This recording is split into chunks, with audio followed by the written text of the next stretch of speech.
الصلاة والسلام على خير خلقه محمد وعلى آله وصحبه أجمعين أما بعد السلام عليكم ورحمة الله تعالى وبركاته.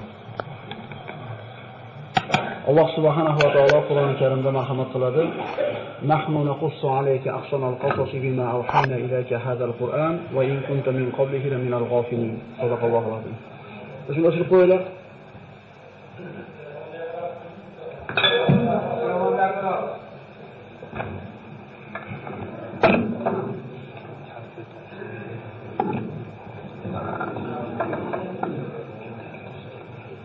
biroz ruxsat so'rab qo'yishlik maqsadga muvofiq bo'lsa kerak. Hozir odob haqida gapirildi, musulmonlik bir axloq haqida. Shunchaki o'sha yozishni to'xtatsanglar, shu maqsadga muvofiq bo'lardi.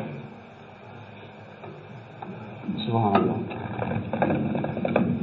Alloh taolo Qur'onda marhamat qilib, Astagfirullah, nahnu naqussu alayka ahsanal qasasi bima awhayna ilayka hadzal Qur'an va in kunta min qablihi laminal ghafilin. Ey Muhammad alayhisalom, biz sizga mana shu Qur'onda qissalarning eng go'zallarini so'zlaymiz, vaholanki siz bu qissalardan g'ofil edingiz deydi. Ya'ni bu qissalarning qadrini Alloh subhanahu va taolo mana shu oyat bilan belgilab beradiki, qissalarning eng go'zali deb Alloh taolo o'zi baho beryapti. Modomiki siz bilan bizga Alloh taolo mana shu qissalarni eshitishlik, fahmlashlik berilibdi, endi buni shukrni ado qilishlik kerak bo'ladi. Bu qissalarni eshitishlikda shukr qanday ado bo'ladi?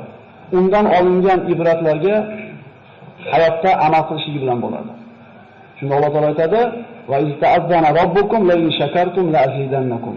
Agar mana shu menga bergan ne'matlarimni shukrni ado qilsanglar, ne'matimni ziyoda qilib beraman dedi. Alloh taolo ana shu shukrga ado qiladigan shokir bandalardan qilgan bo'lsin. O'tgan safargi suhbatimizda siz bilan mana Samud qavmiga yuborilgan Solih alayhisalom qissasini gaplashgan bo'ldik. Va u qissadan bir qancha xulosalar olindiki, eng asosiy olinadigan xulosasi shuki, Alloh taolo bir bandaga la ilaha illalloh kalimasini, qalbiga iymon degan ne'matni berishlikni xohlamasa, insonga bitta emas, 100 ta tuyani toshdan chiqarib berganda ham so'yib yeb qo'yishaverar ekan. Ya'ni bu qissalarda agar biz Qur'ondan boshqa joyda eshitganimizda rostmikin deb shubhaga borishimiz mumkin edi. Lekin Qur'onda bayon qilinganligi uchun bularning haqligida shubha qilinmaydi.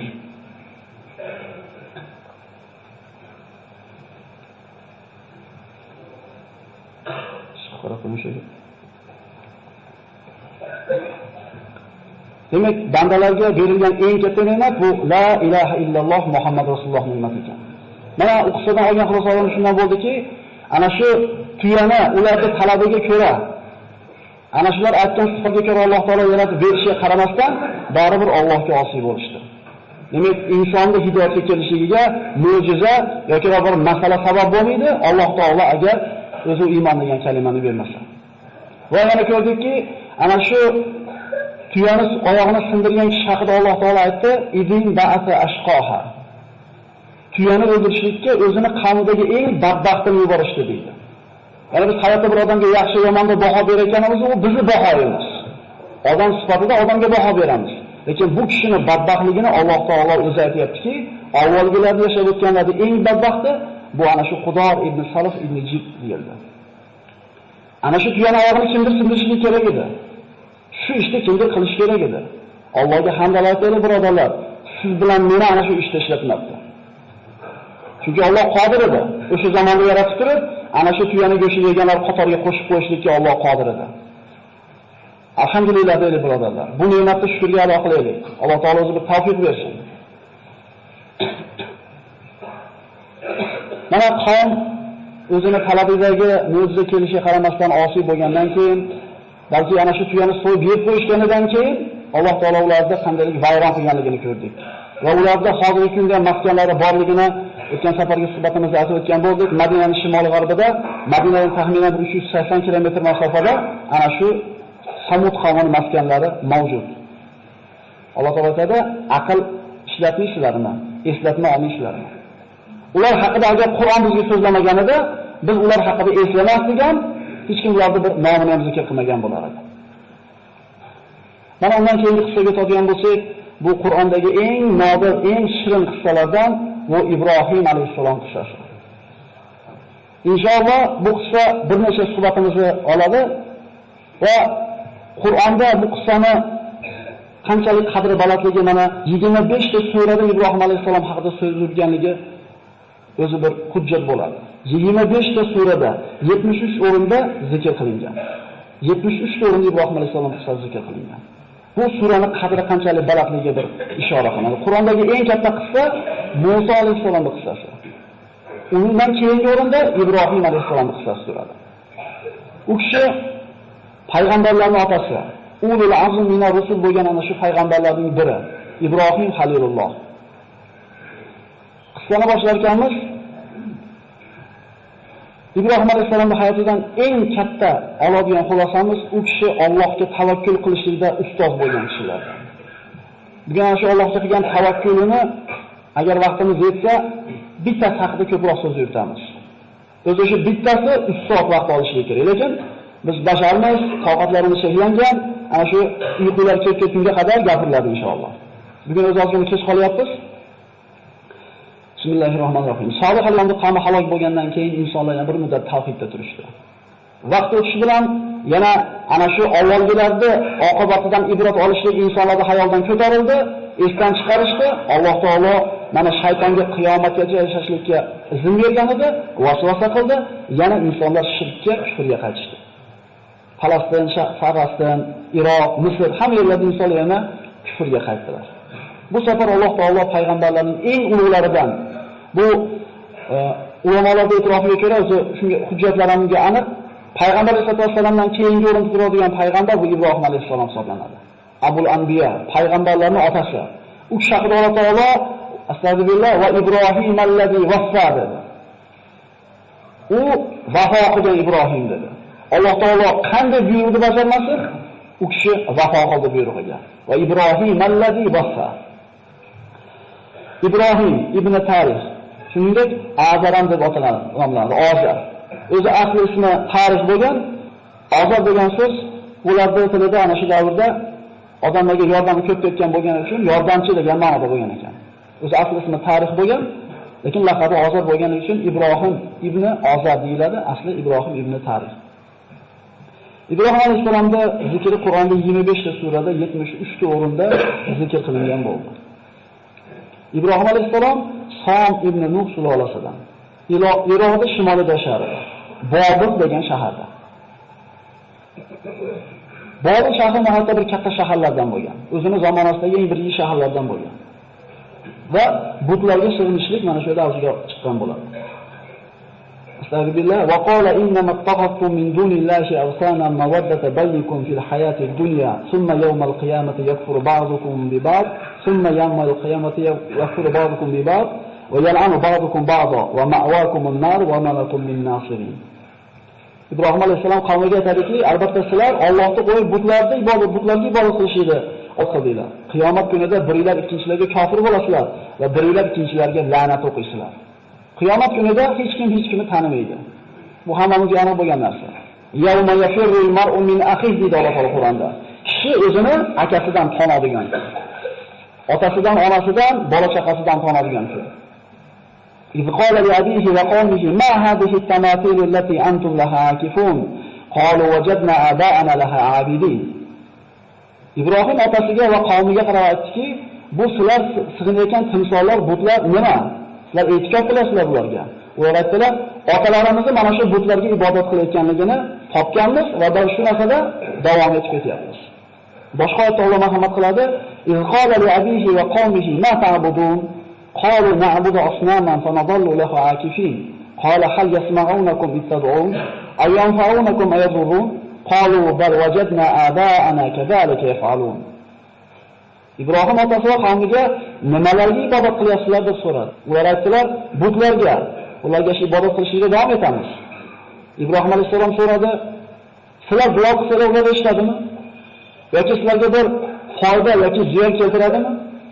Qavm javob berdi, otalarimiz shunday qilayotgan edi, biz ham otalarimiz shuni ota-bobamiz qilib kelayotgan ishlayapti-da, endi biz o'zimizni tilga o'giradigan bo'lsak, demak bu shirk otalardan meros qolgan. Ibrohim alayhisalom ularni ogohlantirdi. Inson ilohga nima uchun sig'inadi aslida? Biror bir ziyonni undan qaytarish uchun, biror bir manfaatni keltirish uchun. Biroq musibatni to'sishlik uchun va hayotini tartibga keltirib berishlik uchun Allohga sig'inadi. Lekin bu butlar bularni birortasini qilishlikdan ojiz edi. Bu aloqalar na foyda keltira oladi, na ziyon keltira oladi. Ya'ni ba'zilarimiz hayotimizda shu o'rnashib qo'ygan bir shirkka o'xshagan bir narsalar bor. Tumorga o'xshagan yoki ko'zmonchoqqa o'xshagan. Bular zotida hech narsa qila olmaydi, agar Alloh xohlagan bo'lsa. Shuning uchun Alloh taolo aqlni nimaga bergan? Aqlni ishlatib Alloh taolo tanishlik uchun bergan. Ya'ni bu butlarga sig'inishlik, u narsalardan bir yordam kutishlik, taqana qoqib qo'yish, shunga o'xshagan ishlar bu shirkdan o'zi bo'ladi. Va laqad atayna Ibrohima rushdahu min qabl va kunna bihi alimin. Biz Ibrohimga hidoyatini ato etgan edik va u haqida xabardor edik, biluvchi edik. Alloh taolo mana Qur'oni Karimda Maryam surasida zikr qiladi. Da'vatni otasidan boshladi Ibrohim alayhisalom. Da'vat birodarlar, Alloh diniga targ'ib qilishlik ko'chadan bo'lmaydi. Rasululloh sollallohu alayhi vasallam vahiyni qabul qilgandan keyin kimdan boshladi? O'zini xonadonidan boshladi. Shuning uchun biz avval bolaga bir gapni gapirishdan burun o'zimiz yaxshi amal qilgan bo'lsak, bizdan qiyomatda so'raladigan kishilar bu xonadonimiz. O'zingizlarni va ahli ayolinglarni, bola chaqanglarni jahannam o'tidan saqlab olinglar demadimi Alloh? Agar biz o'zimizga qaraydigan bo'lsak, o'zimizni o'rnicha tarbiya qila olmayapmiz. O'zimizni ustimizda o'zimiz hukmron bo'la olmayapmiz. Endi birovga bir gagani qattiq tortayotgan mahalda insof qilaylik. Xonadonimizga qaraylik. Namoz o'qimayotganimiz qancha, zikr qilmayotganimiz qancha, televizorda 24 soat chiqmayotganimiz qancha. Sho'ri o'zi o'zing ko'r deydi, og'rimasa boshqa ko'r deydi. Boshqadan talab qilishdan bo'lib o'zimizning uyimizga qaraylik. Demak, Ibrohim alayhisalom kimdan boshlayapti? Otasidan. Mana shu kitobda Alloh taolo Ibrohimni eslaylar. Vaqtiki u o'zining otasini da'vat qildi va albatta u siddiq nabiylardan bo'lgan edi. Otasiga aytdi: "Otajon, nimaga eshitmaydigan, ko'rmaydigan va sizdan biror narsani nari qilolmayganga sig'inasiz? Ey otajon, albatta menga Alloh tomonidan ilm keldi, bu ilm sizga berilmagan edi. Menga ergashing, sizni to'g'ri yo'lga yetaklayman. Ey otajon, shaytonga ibodat qilmang. Shayton Allohga, Rahmonga osiy bo'lgan edi. Ey otajon, albatta men sizga Rahmon tomonidan alamlantiruvchi azob kelishidan qo'rqaman va shaytonga do'st bo'lib qolishingizdan qo'rqaman." E'tibor bering. Otajon. Ud'u ila sabili robbika bil hikmati wal maw'izatil hasana. Parvardigoringiz diniga hikmat bilan, chiroyli ma'ruza bilan da'vat qiling. Idfa billati hi ahsan, fallazi baynaka va baynahu adawatun ka'annahu waliyyun hamim. Alloh aytadi Qur'onda: "Fattaqulloha va yu'allimukumulloh." Allohdan sizlar qo'rqinglar deb, hamma o'zini o'rgataman. Hamma o'zini o'rgataman. Biz juda ko'p hayotdagi muammo kamchiliklarimizni o'zimiz hal qilayotgan odamlarga o'xshaymiz-da. Sahobalar Allohga tamomiy taqvo qilganligi uchun Alloh taolo har qanday ishni o'zi o'rgatdi. Subhanalloh. Biz Allohga suyanishlikni, Allohga tavakkul qilishlikni bilmayapmiz. Alloh taoloni tanimayapmiz. Siz bilan bir kishining o'rtasida adovat bo'lsa deydi Alloh taolo. U bilan yaxshi muomala qiling demayapti. Eng yaxshi muomalani qiling deyapti. Hasan demayapti, ahsan deyapti. Mana tilda shunga birodarlarimiz farqiga boradi. Eng go'zal muomalani qiling, shunda siz bilan adovatlashib yurgan kishini o'zingizga eng yaqin do'st bo'lganligini ko'rasiz deyapti. Biz qilamizmi shuni? Shuning uchun o'rtamizda ana shu adovati bor odamlarning soni ozayishida o'rniga ko'payib boryapti. Alloh taolo o'rgatyapti bu yerda. Otajon deyapti. Shuning uchun birodarlar, aka-ukalarimizni, opa-singillarimizni namozga yoki bir taqvoga targ'ib qilganimizda hikmat bilan. Savdogar odam o'zini ana shu qo'lidagi tovarini o'tkazish uchun nima qiladi? Kelgan xaridorga girdi kapalar bo'ladi. Injirligini ham ko'taradi, sassiqligini ham ko'taradi. Faqat maqsadini o'tkazib olishda. Sizdan xuddi savdogarning bittasisiz. Ana shu jannatda biletini taklif qilyapsiz shu odamga. Mana shu yo'lsin jannatga kirasan degan narsa. Nimaga endi bitta dunyo matosini 3-4 so'mda topishlik uchun odamlarni yaxshiman gapini ko'taramiz-ku? Allohning diniga hidoyat bo'lishiga sabab bo'lib turgan paytimizda chidamaymiz. Buzib olish oson. Buzib yuborish oson, u tikkalashlik qiyin. Shuning uchun birodarlar, dinga targ'ib qilayotganimizda hikmat bo'lsin, odamlar bilan shirin muomalada bo'lishlik kerak bo'ladi. Rasululloh sollallohu alayhi vasallamda Payga borganda yosh bola toshbo'ron qilib haydaganda nimadir duo qildi.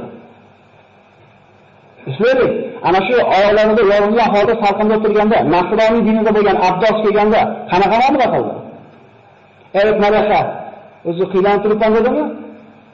Kelganda kim qayerdan bo'lasan dedi? Naynavodanman dedi. Yunusni qavmidanmisan dedi. Nasroniy Abdulloh payg'ambarimiz axloqini, u qulidir, muomalasini ko'rib turib, sen Yunusni qanday taniysan dedi. U meni payg'ambar birodarim bo'ladi, men ham payg'ambarman dedi. Payg'ambarimiz ana shu qanday bir 5 minut ketganda o'sha muloqotiga, shu 5 minutda qalbini kasb qildi, iymonga keldi shu kishi. Toyib qavmi toshbo'ron qilib chiqargan, lekin payg'ambarimiz axloqi unga uzun olib kelgan edi. Ana shu toshbo'ron qildirganlar o'zlari voqelanib qoldi. Bu Makkaning sayyidlaridan edi baribir. Ma uzunga olib borib berganda uzunga olib bordi, unga uzunga berish asnosida iymon keltirmadimi? Ikki og'iz shirin gap. Biz agar namozli birovlardan kichik bulg'or kelib olgan bo'lsak, boshqalardan shunday nazarimizda taqvomiz ko'tarilib qolgan bo'lsa, odamlarga shunday shafqat qilaylik. Biz ham o'shanday qachondir. Siz endi 4 qadam tashlagan bo'lsangiz, 1 qadam tashlagan odamdan talab qilolmaydi o'zidagi narsani. Oldinga qarang, bizdan 44 bunun qadam tashlab qo'ygan odamlar bor. Bizga ham chidashgan, bizga ham shinjiligimizga, bizga ham namoz o'qimaganligimizga sabr qilgan boshqalar. Shunday emasmi? Ibrohim alayhisalomning shuncha bir shirin gapirganligi otasi nima deb javob berdi? Astagfirullah. Qala aragibun anta an alihati ya Ibrohim, la in lam tantahi la arjumannak wahjurni maliya. Ey Ibrohim, olihalarimizdan o'zingni behojat deb bilyapsanmi? Ya'ni kerak emas deb olyapsanmi? Meni tinch qo'y. Maliya degani umuman tinch qo'y degan ma'nosida edi. Qala salamun alayk. Astaghfiru laka robbi innahu kana bi khafiya. Senga salom bo'lsin deb otasi. Sizga salom bo'lsin. Parvardigorimdan sizga istig'for so'rayman. Albatta Parvardigorim menga yaxshi muomalada meni yaxshi ko'radi.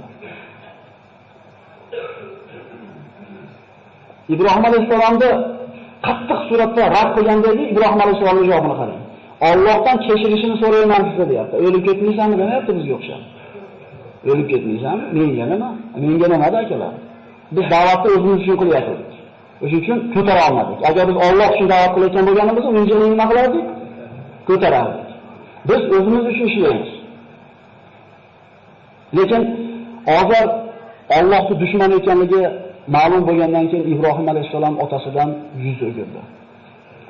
Va ma kana istighfar Ibrohim li abihi illa an maw'idati wa'adaha iyyah falamma tabayyana lahu annahu aduwwun lillah tabarra'a minhu inna Ibrohim la'awwahun halim.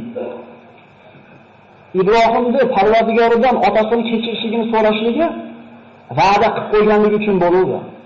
Endi qachonki u otasi Allohga dushman ekanligi aniq bo'lganda otasidan poklanadi deydi. Albatta Ibrohim Allohun halim. Bundan shunday xulosalanadiki, mo'min odam kofirga Alloh gunohini kechirsin deb duo qilishligi shar'an harom hisoblanadi. Shuni hujjat olamiz bu yerda.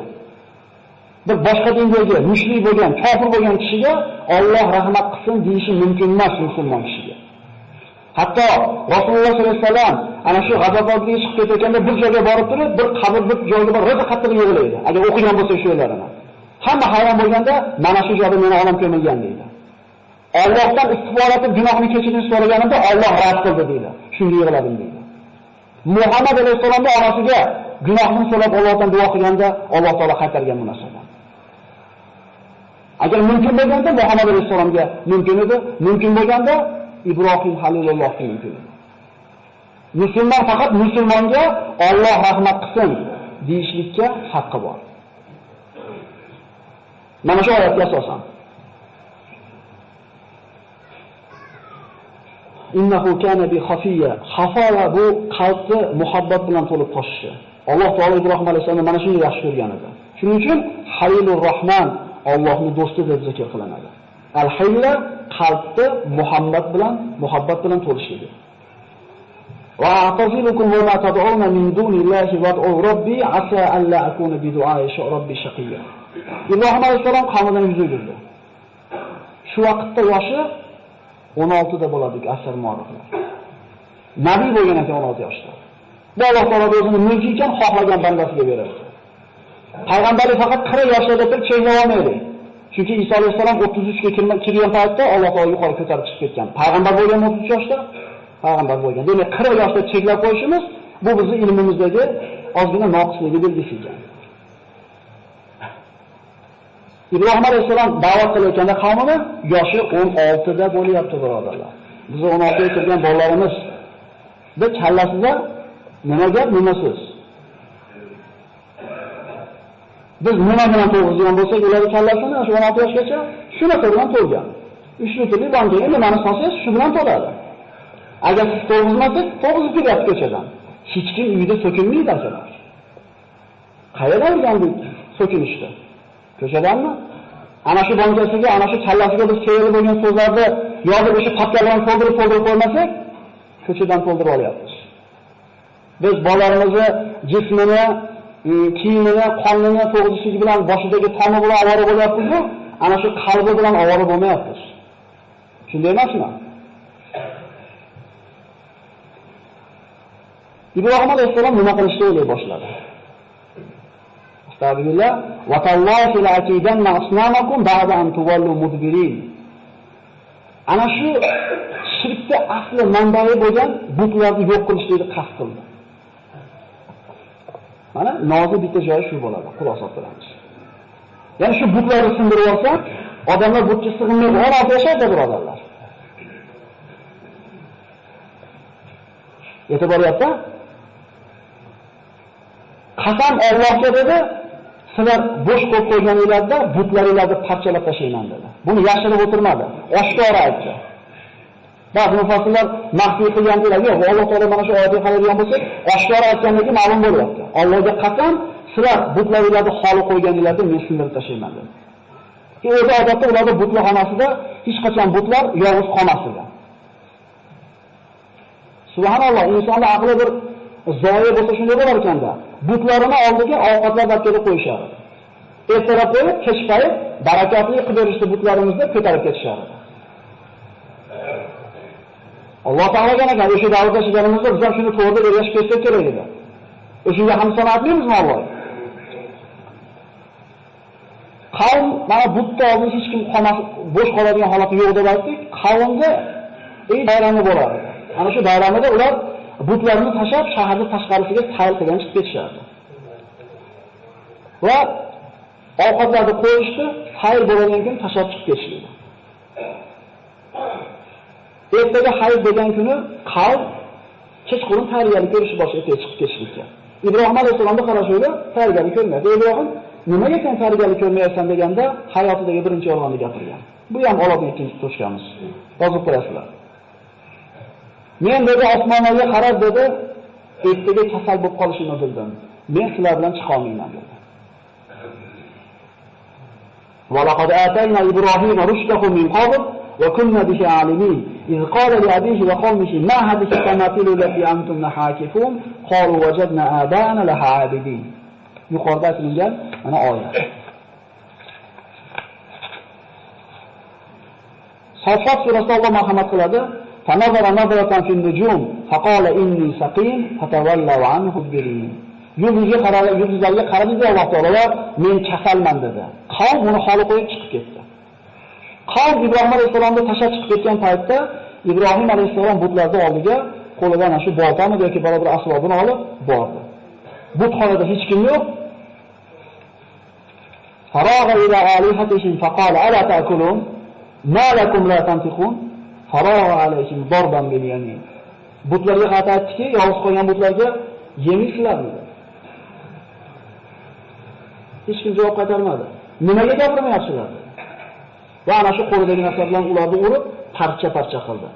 Alloh taolo mana boshqa oyatda marhamat qiladi: "Faja'alahum juzadan illa kabiran lakum la'allahum ilayhi yarji'un." Ularni parcha-parcha qilib tashladi, faqat kattasini qoldirdi. Undan kelib so'rashliklar uchun. Ana shu katta butni bo'yniga qo'lidagi boltasini yoki ana shu asbobini ilib qo'ydi. Qavm qaytib kelgach ko'rishdi, faqbalu ilayhi yazifun. قالوا من فعل هذا بآلهتنا إنه لمن الظالمين. Ular uchun eng bir musibatli ish bo'ldi. Ular necha yuz yillardan beri iltimos qilib kelayotgan butlari parchalanib ketgan va butlari o'zini himoya qilishga qodir bo'lmadi. Bizi butlarimizni, bizi olihalarimizni kim bunday qildi? Albatta u zolimlardandir. Shunda aytishki, qalu sami'na fatan yadhkurukum yuqalu lahu Ibrohim. Ibrohim degan bola ana shu butlarni sindiraman deb tahdid solib yurar edi. Ibrohim qilgan bo'lsa kerak deydi. Demak, oshkora aytganligi mana shu aytgan ham aniq bo'ladi. Bekitmaganligi. Ta'tu bihi ala ayunin nasi la'allahum yashhadun. Okelinglar, odamlar ko'rsin, muhokama qilaylik. Bobil ahlini hammasi Ibrohim alayhisalomni muhokama qilishlikka jamlanishdi. Ibrohim alayhisalomga shu kerak. Da'vatni yoppasiga yetkazmoqchi bo'ldi. Vaqtdan ozgina bir ehtiyot qilgan ma'noda oyatlarni tarjimasini aytib ketaman. Oyatlar yozilgan. Agar bir hujjat kerak bo'ladigan bo'lsa, kelasiz ko'rsatib qo'yamiz inshaalloh. Shu vaqtda tejashli niyatida o'zbekchasini aytib ketaveraylik. Ular aytishdi, "Ey Ibrohim, bularni sen tashaladingmi?" Ibrohim alayhisalom aytdi, "Yo'q" dedi. Mana bu kattasi qildi dedi. Nima bo'lyapti? Ikkinchi marta yolg'on gapiryapti. Birinchi yolg'on ham Alloh uchun bo'lyapti. Ikkinchi yolg'on ham Alloh uchun bo'lyapti. Uchinchi yolg'on ham Alloh uchun bo'lgan, lekin qo'rqar ekan qiyomat kunida. 3 marta yolg'on gapirgan aniq, 3 marta soni ham aniq. Biznikini soni aniq bo'lmagandek.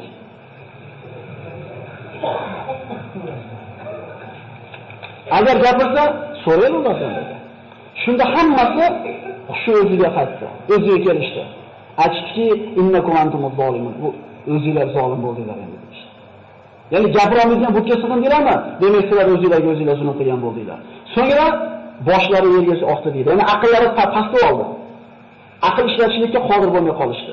Shunda Ibrohim alayhisalom ularga gap aytdiki, Allohdan boshqalarni sizlarga foyda ham ziyon ham keltira olmaydigan butlarga sig'inasizlarmi? Uflaysizlarga dedi. Va sizlar ibodat qiladigan narsalarga ham uf dedi. Shu deganimizni tilda akalar.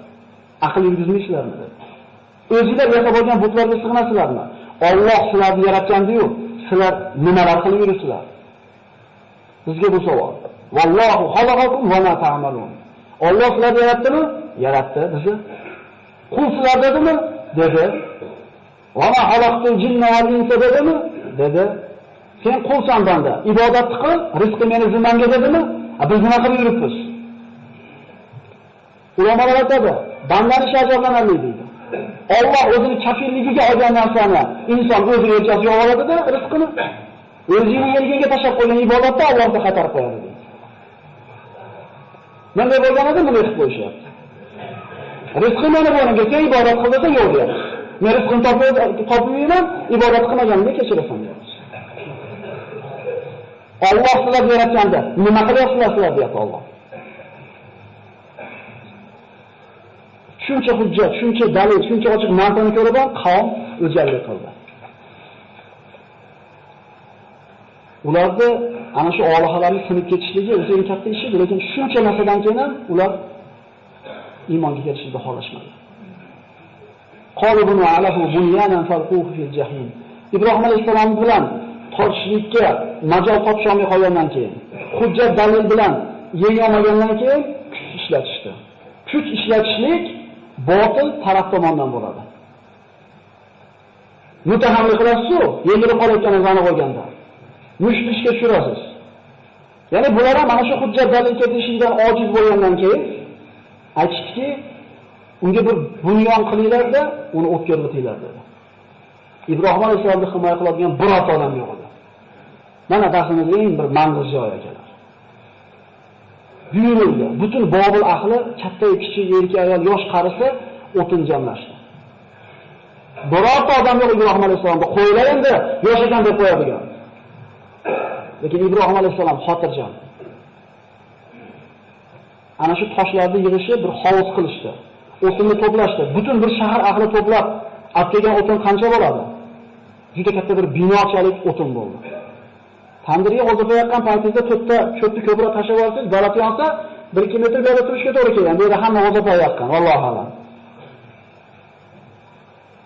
Endi butun vaqtni tashlab olsangiz qana bo'ladi. endi mana shu binochalik o't yongan paytda uni oldiga qancha darajada yaqin kelish mumkin? Yaqin kela olmaganligidan, o'tni kattaligidan manjani olib kelishdi. Ya'ni ana shu qadim zamonlarda qasrlarga tosh uloqtiradigan asbobda arab tilida manjaniq deydi. Ibrohim alayhisolamni oyoq qo'lini bog'lab, ana shu manjaniqni kapkiliga o'tkazishdi. Birorta odam yo'q, qo'yinglar deyilgan. Ibrohim alayhisolam xotirjam. Shunda Rasululloh sollallohu alayhi vasallam mana Imom Buxoriy rivoyat qilgan hadisda aytadi, Ibrohimni ana shu Allohga uloqtirishayotgan paytda o'qigan duosi: Hasbunalloh va ni'mal vakil. Allohning o'zi bizga kifoya. Faqat unga suyanamiz.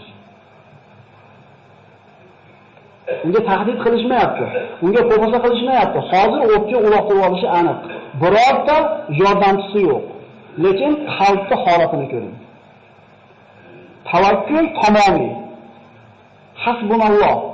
Bizning ishimiz Alloh qo'lida. Ya'ni Allohga aytgandan boshqa narsa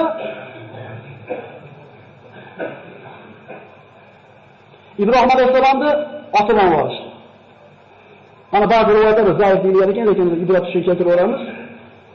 Ibrohim alayhisolam uloqtirib havoda uchib ketayotganda o'tga Jabroil alayhisolam keldi. Alaka haja ya Ibrohim. Ey Ibrohim, bizga hojatingiz yo'qmi deb keldi.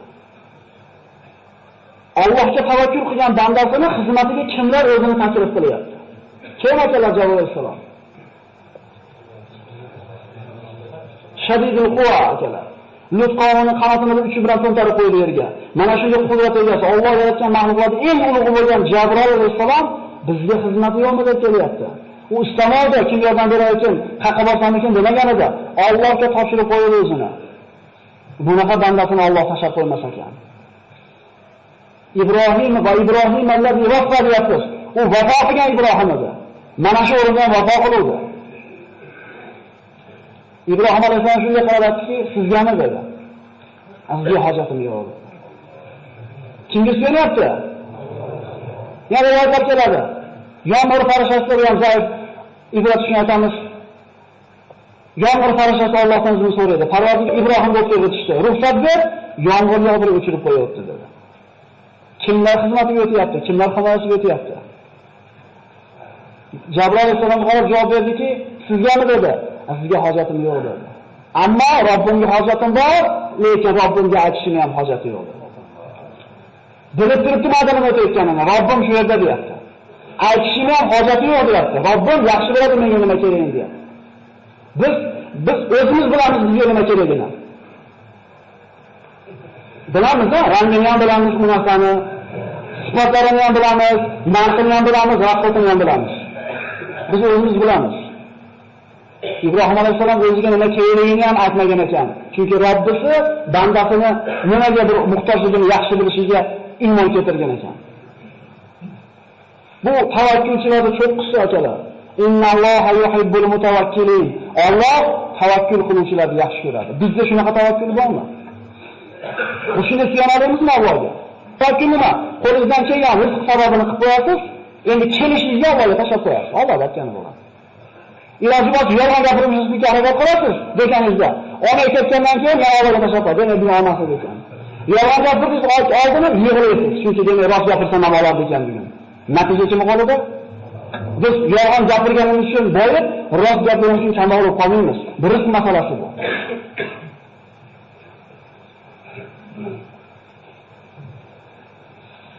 Tavakkulchilarning ustozligi ekan. Lekin Alloh taolo bunaqa bandasini farishtalarga ham tashlab qo'ymas ekan ishini. Aytdiki, Alloh tavakkul qiluvchilarni, o'ziga suyanuvchilarni yaxshi ko'radi dedi. Yaxshi ko'rgan o'g'limizga, yaxshi ko'rgan qizimizga sovuq shabadan ko'rmaymiz. Alloh taolo rahim degan, shafqat degan sifatini yuzga bo'ldi deyiladi hadislarda. Shundan bittasini dunyoga chachib qo'ydi deydi. Bittasi chachilganda shuncha insonlar, shuncha hayvonlarni chayon bolasini chaqib qo'ymaydi. Eshkana tuxumdan chiqqan bolasini chiqarib qo'ymaydi. Yitqish sher bolasini shu etlab qo'yib borib qo'yadi. Hattoki hammasini g'ofil ota emizli bolasini orqasiga tushirib qo'ysa nima olmaydi? Boslamaydi. Bu nima sabab? Alloh mehrni joylab qo'ygan qalbiga. 100dan 1 mehrni berib qo'yganda insonlar chachilgan shuncha rahmat uchun Alloh taolo shu 100 rahm shafqatning egasi bo'lgan Parvardigor yaxshi ko'rgan bandasini tashlab qo'yar ekanmi? Va man yatawakkal alallohi fa huwa hasbuhu. Kim Allohga tavakkul qilsa, g'amini Allohga topshirsa, bu odamning hisobi Allohning zimmasiga bo'lyaptimi? Biz shunga tavakkal qilyapmizmi Robbimizga? Biz Robbimizni taniymizmi shunchalik? Hammamiz Allohga topshirib qo'yishlik darajasida taniymizmi? Shuning uchun g'am tugamayapti ajoyib. Bir qilsa 2 kerak bo'lyapti, 2 qilsa 5 kerak bo'lyapti. Chunki teva bilan aloqamiz zo'r emas. Ibrohim alayhi uloqilgan ham Alloh deyapti, tushga tegan ham Alloh deyapti. Alloh taolo bu bandasining ishini hech qaysiga topshirmadi. Allohning ishi bu kabi farishtalar ham tez bo'ldi. Qulna ya naru kuni bardan va salaman ala Ibrohim. Fa'aradu bihi kaydan faj'alnahum al-asfalin. Biz aytdik, ey o't, Ibrohimga sovuq bo'ling va salomat bo'ling. Uni kuydirish kerak bo'lgan o't Alloh taoloning mulki emasmi? Alloh taoloning quli emasmi? O't kuydirmaydi birodarlar. Pichoq kesmaydi. Agar Alloh ulardan bu qudratni olib qo'ysa. Demak, zotida bu narsa qila olmaydi. Shunday emasmi? Abdulloh ibn Abbos aytadi mana shu oyat sharhida. Agar Alloh taolo o'tga sovuq bo'ling deb turib, salomat bo'ling demaganida, o'tga sovug'ini ziyon tegib qoladi Ibrohim dedi. Ko'rasiz, Alloh taolo qanday bu bandasini mushkulini oson qilyapti. Chunki topshirganda g'amini, natijani o'ylamayapti. Nima qilgan demayapti, Allohga tavakkul qilyapti. Ibrohimga makr qilishdi, Ibrohimga hiyla qilishdi, bas o'zlari ular xor bo'ldi, past bo'ldi. Ular ko'rib turishdi o'tga tushganini. Ibrohim alayhisolamda oyoq qo'liga bog'langan iplardan boshqa hech narsa kuygani yo'q. Subhanalloh azza va jalla. O't o'chdi. Ibrohim alayhisolam chiqib keldi. Ularning ko'z oldida buyuk mo'jiza yuz ko'rsatdi. Lekin iymon keltirdimi? Yana qayta aytamiz, bu darslarimizda bitta xulosasi bor. Bizga Alloh iymon degan ne'matni bergan, qadriga yetishimiz kerak. Chunki ko'zingiz oldida bir odam o'tdan tutun chiqib kelsa, bu hech qanday sehr emas edi bu. O'tni o'zlari yoqqanida, oyoqlarni o'zlari borib, o'zlari otgan edi.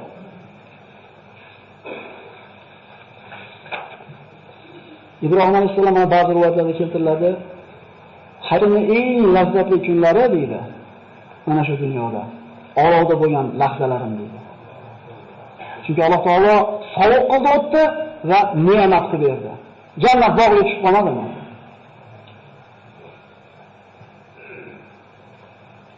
Qavm shundan keyin kofirligicha qolaverdi.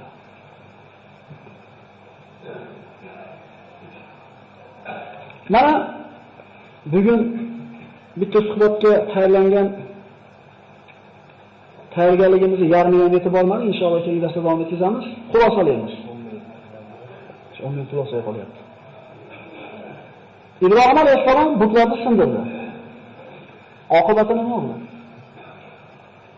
O'tga uloqtirishdimi? Bu qissalarda bir ko'ngilxushlikka eshitib qo'ymaylik birodarlar. Bundan xulosa olaylik.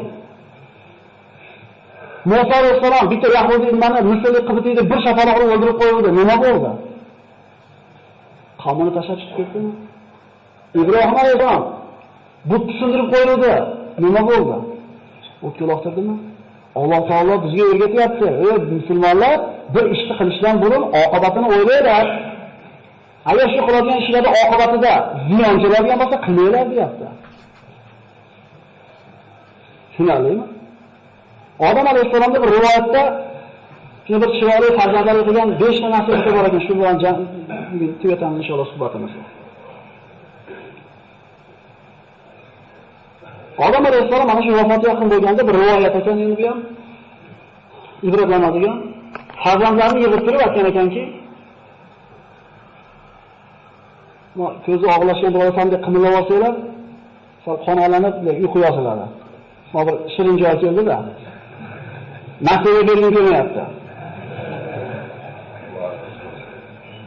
Farzandlarim to'plab aytgan ekanki, bolalaringizga aytinglar, yana biz otamiz aytayapti. Dunyoda xotirjam yashashmasin. Chiqib ketishligi haqida xotirjam bo'lib qolishmasin. Dunyoga musofirligi esdan chiqmasin. Biz dunyoda abadiy yashaymiz deb xotirjam bo'lmasin. Chiqib ketishligini esdan chiqarib qo'yishmasin. Agar men ham jannatdan chiqib ketishim mumkinligini esdan chiqarmaganimda, menga yetgan musibat yetmasmidi ekan? Alloh taolo aytganmidi? Mana bu jannat. Vaqtdan boshqa gaplashganmiz, eslasanglar. Sen yaram ochgan qolmaysan, chanqamaysan, qilamaysan deganmidi? Yana mumkin emas daraxt dedi. Mana u dushmaning dedi. Oddiy edi. Mana dushman, mana daraxt bo'ldi. Lekin esdan chiqarib qo'ydiki, jannatdan chiqib ketish mumkinligini. Shayton nima deb o'yladi? Sizlarga abadiy mulkni, bitmas hayotni beradigan daraxt ko'rsataymi dedi. Jannatda nima kerak bo'ldi birodarlar narsani? Sizlarga Robbinglar farishta bo'lib qolishinglarni xohlamadi, shuning uchun mana daraxtdan yemanglar dedi. Farishta bo'lishinglar kerak bo'ladi. Unda jannatda nima qiziq qoladi? Erkak ayolli bo'lmasa, ovqat yeyolmasa farishtalardaqa. U jannatda nima qiziq qoladi? Kerak emas narsalarga qo'ymadimi? Dunyodan chiqib ketishini farzandlaridan esdan chiqarmasin. Chunki men esdan chiqarib qo'ydim, musibat yetdi menga. Ikkinchi nasihati. Bir ishni qiladigan bo'lsanglar dedi. Bu otamizning nasihati birodarlar. Oqibatini o'ylaylar. Shu ishda oqibati nima bo'lishiga haqida fikr yuringlar. Agar men shu mevani yeyishdan burun nima bo'lishini oqibatini o'ylaganda ehtimol yemasmidimikin? Ehtimol jannatdan quvilmasmidimikin? Bu hayotiy tajribasini gapirib beryapti birodarlar bizga. Bir ish qilishdan burun oqibatini albatta o'ylaylik. Nimaga olib boradi? Bu yaxshilikmi, yomonlikmi? Menga shu narsa to'g'ri ko'rindi, qilaman, aytib olaman, keyin nima bo'lsa bo'lasin deyilmaydi. Rasululloh sollallohu alayhi vasallam bu ishlarni qilgani chiqarsini. Rasululloh qodir edi, Hamzaga bor Abu Jahl o'ldirib keldi ishlikka. Umarga qodir edi aytishlikka bor, Abu Sufyon bo'g'ib qo'ydi ishlikka. Buyurdimi? Rasulullohga ergashmaymizmi? Musulmonlar qancha aziyat ozod chekkan bo'lsa ham sabr qilmadimi? Alam tara ilallazina qila lahum kuffu aydiyakum aqimus solat. Ko'rishlar Alloh taolo. Shunday kishilarniki biz ularga qo'llarni kiyinglar, namozini o'qib sabr qilinglar dedi ularga. O'ylash kerak oqibatini bir ish qilishdan, bir gapni gapirishdan burun. Uchinchi nasihati, bir ish qilishdan burun maslahat qilinglar deydi. Aql egalari bilan. Bilimdan bo'lmanglar, hammalar o'z o'ylaricha deyapti. Bu shunaqa emaski, shu ikkita kitobni ko'rib olgan bo'lsalar, ikkita hadis o'qib olgan bo'lsalar, olim bo'lib qolyapsiz. Shunday emasmi?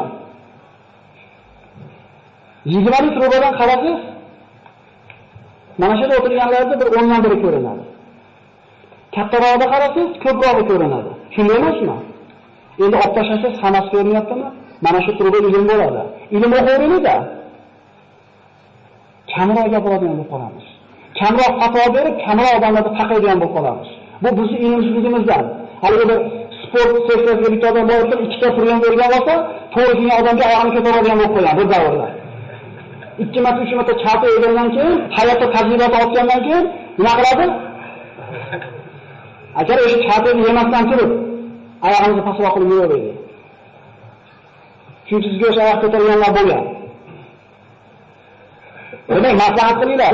Bir ish qilishingizdan burun aql egalari bilan.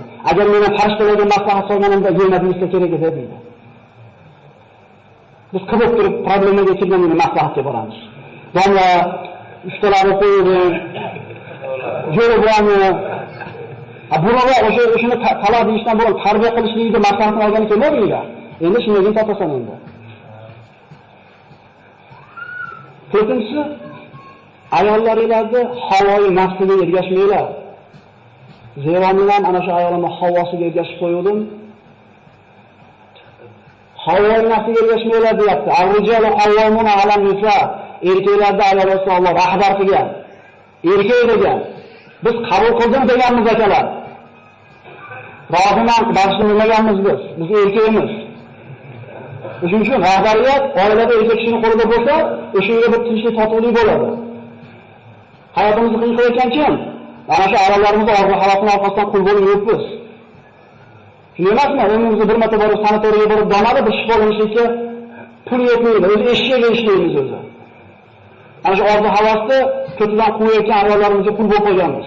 Achchiq bo'lsa aytishimiz kerak bu narsani. Va 5-nasihati qalbingizga quloq solinglar degan ekan. Biror ish qilmoqchi bo'ladigan bo'lsanglar, qalbingizga quloq solinglar. Musulmonning qalbi Yaxshi yomonda ajrashishlikda uje o'lkov bo'lib qolar ekan. Ko'ngli chopmaydi-ku. Bolalarida ishda, qissa bolalarida bari ko'nglingiz o'ynayapti-da. Men shu mevani yeyishlikka jazm qilganimda qalbim bir iztirobga tushgan edi. Bu harom narsaga qilishlikda qalbga quloq solinmaydi. Aral ichidasiz qalbingiz xuddi unga emas. Mumkin bo'lgan ishlarni qilishlikda qalbga quloq solinadi. Tushunarlimi? Demak, besh nasihat. Bir ish dunyodan chiqib ketishdan chiqarmaydi. Ikkinchisi, bir ish qilishdan oqibatini o'ylaylar. Uchinchisi, maslahat qilinglar. Havoy nafsiga ergashinglar ayollaringizda va qalbingizga quloq solinglar. Demak, bugungi ajratilgan vaqtimiz nihoyasiga yetib qoldi. Inshaalloh keyingi suhbatda qissani qolganini davom ettirgan bo'lamiz inshaalloh. Assalomu alaykum va rahmatullohi va barakatuh. Subhana robbika robbil izzati amma yasifun va salamun alal mursalin walhamdulillahi robbil alamin. Allohumma taqabbal minna innaka tas-sami'ul alim. Allahumma inna na'udhu bika min an-nushrika bika shay'an na'lamu wa nastaghfiruka lima la na'lamu innaka anta alimul ghuyub. Wa sallallahu ta'ala ala khayri khalqi Muhammadin wa alihi wa sahbihi ajma'in.